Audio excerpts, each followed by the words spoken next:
Siku ya kufanyani miti yote huteleza, pengine unaweza ukarejesha juu ya kile kilichoonekana leo hii wakati wananchi Yanga waliposhikiliwa kwa sare ya bao 1-1 katika mechi ya ugenini dhidi ya Mtibwa Sugar kwenye uwanja wa Jamhuri pale jijini Dodoma. Ni mechi ambayo kuelekea mwishoni mwa mchezo Yanga walikuwa kiongoza kwa bao moja lililofungwa katika dakika ya 23 na Pacome Zouzoua, wakiwa wanakaribia kupata pointi zote tatu katika mchezo huo, lakini Mtibwa Sugar bila kukata tamaa wakapata kona katika dakika ya mwisho kabisa ya mchezo ambayo ilipigwa na mtokea benchi Ismail Mhesa, ikienda 1-1 wavuni na kufanya mechi ishe kwa sare ya 1-1.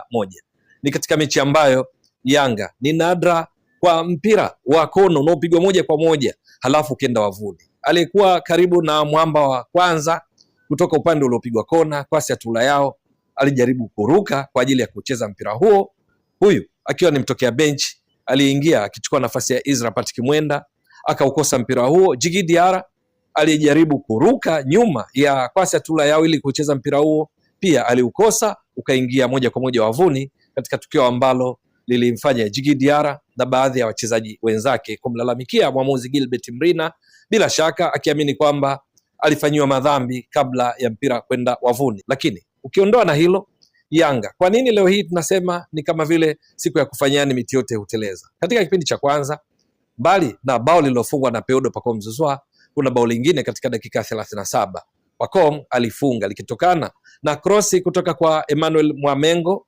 Emmanuel Mwamengo aliyekuwa ndiye mshambuliaji kinara katika kikosi cha Yanga leo hii.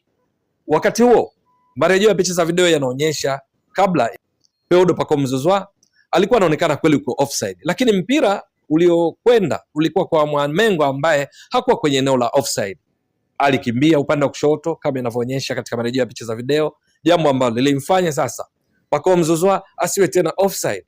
Cross aliyopiga ima Mwamengo wakati Pacome akifunga, mwamuzi na mshika kibendera tayari walishaamuru kwamba Pacome alikuwa offside, wakati kiuhalisia hakuwa offside kutokana na ukweli kwamba mpira ulianza kwenda kwa Mwamengo. Kama ungekwenda kwake yeye angekuwa kweli offside, lakini kitendo cha kwenda kwa Mwamengo aliyekuwa hayuko katika offside na kukimbia nao akavunja offside, Yanga ilipaswa kuwa hilo ni bao halali kwao na lingekuwa la pili. Lakini sio hilo tu, katika kipindi cha pili Yanga walitengeneza nafasi. Mojawapo ilikuwa ni Maxim Pia Nzengeli, ametoa pasi nzuri kwa Peodo Pacome Zouzoua akiwa yeye karibu kabisa na lango la Mtibwa Sugar, yeye na golikipa kutisha.